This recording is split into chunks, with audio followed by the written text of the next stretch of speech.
I will try to provide a general overview on how cities can reduce air pollution with the use of urban greenery.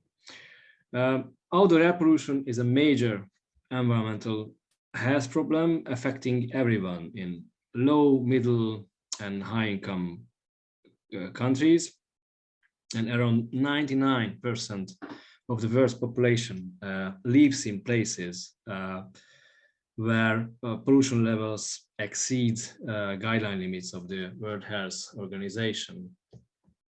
And according to WHO, air pollution, that is the leading environmental cause of mortality globally, kills an estimated 7 million people worldwide every year.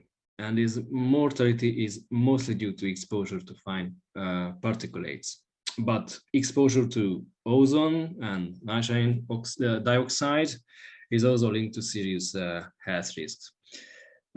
These premature deaths are mainly attributed to chronic diseases. And according to recent studies, though, this figure, 7 million, is actually rather optimistic, and it is closer to 10 million per year. So this is an enormous number. To put it into context, approximately 1.3 million people die each year as a result of road traffic accidents. So 5 to 7 times more people die due to air pollution. And what is key, not only China and India are struggling with air pollution, the situation is also serious in Europe. There are currently infringement procedures in place against 18 EU member states related to air quality standards. And among these member states, there are many advanced countries, Germany, France, Italy, Belgium, Austria, and Sweden. The UK was also under infringement procedures with serious issues in many cities. And these infringement cases in the EU are linked to failures in meeting legal targets for nitrogen dioxide and particulates, PM10.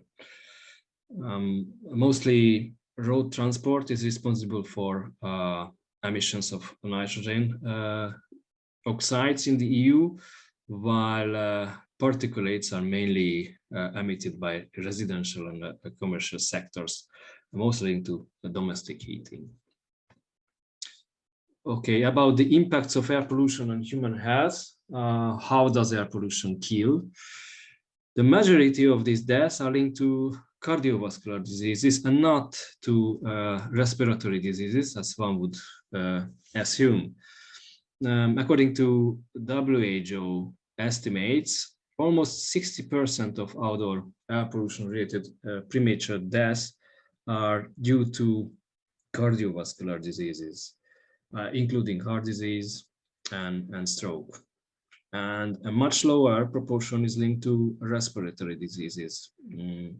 18% of deaths are due to various respiratory diseases and 6% to lung cancer. These were global figures. You can see here figures for Europe, which are quite similar. And in this illustration, a fraction of these other non-communicable diseases category should also be counted to cardiovascular diseases. So we in Europe also have this 60%, around this 60% share. And the most harmful pollutant is fine particulate matter that can pass through the lung tissue into the bloodstream, stay there for several months, and increase the risk of blood clots, which can cause stroke and heart attack. And as you can see, annually there are nearly 800,000 excess deaths due to air pollution in Europe. Then, a recent study from the UK titled "Crime is in the Air" indicated that air pollution is also associated with higher crime rates. So wherever the cloud of pollution travels, crime increases. And one explanation can be that exposure to various pollutants can damage brain structure and neural connections. And here is the main message: trees, bushes, and other greenery can deliver substantial reductions in air pollution levels in cities, and greenery can protect people from air pollution through two key processes: dispersion and deposition. So what happens in case of dispersion? Urban vegetation changes the speed of the pollutants and also the distance pollutants travel before they reach people. Trees and hedges, by providing obstacles to the airflow, introduce turbulence, and this increases the dilution of pollutants. If you introduce hedges between the source and the receptor, so basically between the cars and the pedestrians, then the effective path lengths of airflow will be extended, which promotes dilution. And the longer the distance, the more pollution is diluted with cleaner air. As you can see on this illustration, with growing distance, the concentration of pollutants is decreasing. So hedges are particularly effective in cutting exposure to pollutants locally, more effective than roadside trees. The researchers of the University of Surrey have found that roadside hedges can cut back the concentration of particulate matter by more than 50%. And a research by the Trinity College Dublin has found similar results. Behind a 1 meter hedge, on average, more than 50% decrease can be achieved in pollution concentrations. Here's a nice initiative from Manchester, UK. It is seeking to protect children by planting hedgerows around schools located along some of the busiest roads. And a thick and high hedge is installed close to the source of the pollution. Considering that concentration of pollutants can be reduced by 50% behind the vegetation barrier, this is a very simple and effective measure that can be taken by cities to protect children at schools and kindergartens. Now, on top of dispersion, another fraction of the pollution is removed through deposition. And deposition happens when the pollution lands on the surface of the leaf and is removed from the air. And pollutants deposit more efficiently on vegetation than on smooth air artificial surfaces, because plants have a relatively large surface area and can function as a sink for particulate matter. The deposition is highly dependent on the available surface area and also the aerodynamic roughness of the surface. A large and well-designed green area can remove substantial amounts of pollutants through deposition. Okay, but which are the best tree species to reduce air pollution? Some trees are actually far more effective at trapping air pollutants than others. Logically, the filtering activity of trees depends mainly on the canopy size. Larger canopies can simply trap more pollutants than smaller ones. The density of the foliage is another key factor, as it actually determines the vegetation area available for deposition. The density of a tree is influenced by the branching of the crown and the characteristics of the leaves. And apart from the height of a tree and foliage density, the shape of the crown is also relevant. Spherical shape, so a spherical crown, for instance, is found to be more effective than the pyramid shape of conifers or pine trees. And of course, trees, and particularly large mature trees, are significantly more efficient in removing pollutants compared to low open vegetation. Foliage longevity is another important aspect. Evergreen species can act as year-round filters as opposed to deciduous broad-leaved trees, which lose their leaves during winter. However, evergreen species may be more sensitive to various environmental stressors. So if deciduous trees are selected, then those ones are preferable that have longer in-leaf seasons. Leaf size also matters. Although larger canopies can trap more particles than smaller ones, this is not true to large leaf size. Species with smaller leaves tend to be more effective than the ones with larger leaves. And this may be due to the higher perimeter surface area ratio of smaller leaves. Pine trees with a dense canopy of needles, so really small leaves, seem to support more effectively deposition of particulates than deciduous species. Finally, plants with rough, hairy, and sticky surfaces, leaf surfaces are the best biofilters. Okay, but the features that influence capture efficiency doesn't automatically make certain tree species fit for any context.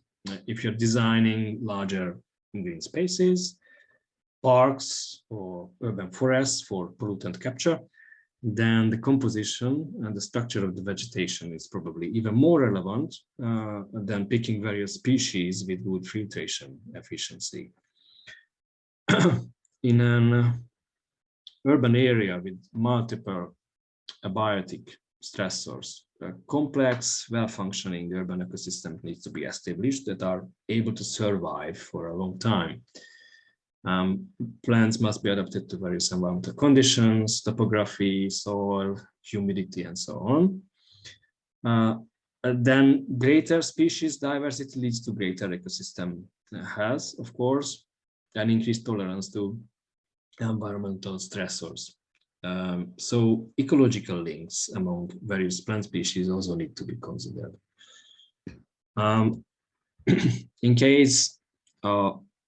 In case of urban forests, the filtration of pollutants is also influenced significantly by the vertical layering of the vegetation. A multiple level tree cover complemented by shrub floors, of course, works much better. And then tolerance to air pollution can also be a key factor during the selection of species. So seeing all these aspects, planning of green space for improving air quality is a very complex process. In a study of the University of Surrey, there is a very nice database on viable tree species for roadside air pollution mitigation, with trait-specific information such as leaf size, size of the plant, canopy density, and so on. So this is a useful one. How to design greenery to reduce exposure to road transport pollution at the curbside. The benefits of a roadside vegetation barrier is mainly linked to dispersion. So how to plan for dispersion? A very good guide was published on this topic by the City of London, and the guide helps in identifying the right type of green infrastructure and the right place to put it. And here are some recommendations with illustrations from the guide.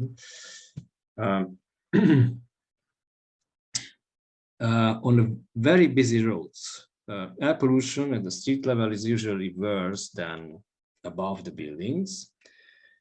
In busy streets, street canyons, you should be careful because a dense avenue of trees can trap pollution emitted from vehicles under the canopy, and this can even worsen the air quality under the trees. So it really matters which type of vegetation you use along roads. On busy street canyons, a hedge between the roads and the pedestrians may offer some protection by its dispersive effect. The vegetation barrier between vehicles and cyclists can also be effective. Then on very quiet roads, however, where air above buildings is more polluted than the street level, you can use a dense avenue of trees to provide a barrier to downward dispersion. Then green open spaces next to roads, such as a park, has a vital role in reducing exposure to pollution from transfer, as open space allows pollutants to disperse. But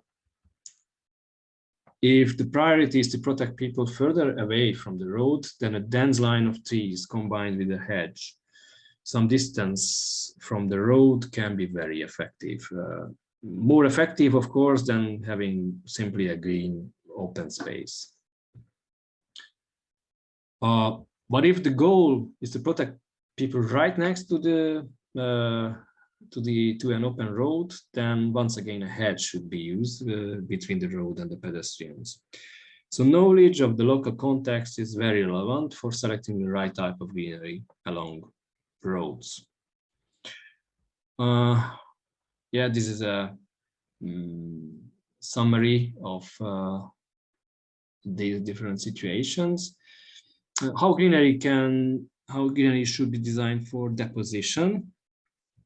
In general, the higher vegetation, the more deposition takes place. The filtering effect increase in the following order. The worst is open water or bare soil. Then comes low grassland, high grassland, heath, shrubs, broadleaf forest, and finally pine forest, which is the best. Although it was earlier believed that low vegetation would barely capture more pollutants than bare soil, this is not true. Field research has shown that deposition in low vegetation is not negligible. In highly productive grasslands, deposition is almost as high as in some forests. Research has also shown that transitions in the landscape from low vegetation to forest accelerate the deposition of air pollutants. And because of this edge effect, deposition in a woodland fringe is significantly higher than in the center of the forest. And the sharp deposition, so a sharp transition is better than gradual transition. So basically parks with patches of trees that can be considered as woodland fringe zones are quite effective in capturing pollutants. Another important aspect, we will cover this today, green corridors and parks promote ventilation within the urban fabric, and through this improve air quality. Urban planning can help here a lot, using construction bands as strategic places and developing wide green ventilation corridors. The vegetation in these corridors should not be planted too close together to make it possible for the wind to pass through them. And there are some additional measures that urban planners can take to improve air quality. one is to identify areas with poor air quality that are most frequented by residents and reduce at these locations exposure to air pollutants with various measures such as traffic calming, removing parking, increasing the distance from traffic, and installing green buffers that function as pollution barriers. Then, on the other hand, people should be invited to spend more time in areas with better air quality.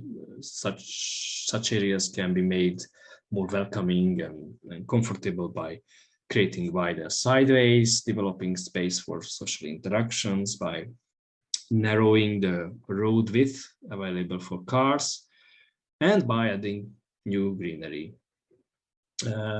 Intersections, that's important. Intersections are the most polluted spots in a city. So people should be encouraged by design solutions to spend time in the midsections of the streets and away from the street corners. And mid-street activity can be promoted by adding public seating and greenery in these areas. So finally, to conclude, looking at all these aspects, the main message is that greenery can be very useful in cutting air pollution, should be used to reduce air pollution, but it should be planned and used in a smart way. Thank you very much for your attention. I'll stop share here. Thank you, Tamás. And we have already one question from Mark. From a holistic approach, noise pollution has similar effect on health, yet measures to reduce noise are different from measures to reduce air pollution. How could we combine best of both worlds? So how could we combine noise and air pollution? I think we already have kind of an answer. What is the answer? I have my answer. What is your answer? my answer is that greenery is perfect to reduce noise as well. So maybe with these shrubs, we can also measure how much greenery can reduce noise pollution. And with the Limerick's Hush City project, it was quite clear that those places are considered the tranquilest or quietest that are green. And also the air is better there, I guess. What I know is that greenery is more effective for reducing air pollution than reducing noise levels, for sure. But greenery can somehow reduce noise level, not to the same extent. But what is more important that in Greenspace, greenery has a masking effect. So there are the natural sounds, and it's also, so natural sounds are overwriting these traffic noise. That's one thing, and the other thing is a psychological perception that basically you don't feel traffic noise that much if you already visibly, so you see that you are in a green space. So it has a mental effect as well, which influences the perception of noise. Yeah, one interesting aspect of air pollution is that it's not only physically destroying us, but also mentally. There were some studies that air pollution lowers IQ in children, and also can be a cause of depression and other mental health issues. So, and as we have seen that it really causes crime. So basically, it was observed that people get aggressive because of air pollution. And in this study, crime is in the air. It was seen that air pollution predicted 6 major categories of crime: manslaughter, rape, robbery, stealing cars, thefts, and assault. So it really changes how you behave, unfortunately. Okay. Any other questions? Right now, I don't see any questions, but one of our big conclusions from the heat stress session that you can watch on YouTube as well. I already put the link in the channel, was that it's not enough just to plant trees. So it's more complicated than that. And we see a lot of enthusiastic cities and leaders who want to put trees everywhere, but it will not have the same effect as if we think it through carefully. So careful planning is really a must. And I think the presentation highlighted that really well. I would just add one point. So it really matters how you plan. So if you want to work with dispersion, let's say protect pedestrian from cars, then you want to have a hedge which is as dense as possible. So totally block the airflow and divert it. But if you plan for deposition, you want to have dense vegetation, but not overly dense, because what is important, it needs to pass through the vegetation to have deposition. So yeah, you need to have customized responses or customized planning. Mm-hmm. And Laura says, when it comes to air quality, one should take look at pollen that the plant can make and yes. allergies that people can have. Yeah, very true. Yeah. Any other questions? Yeah. Okay. Thank you very much for this general overview.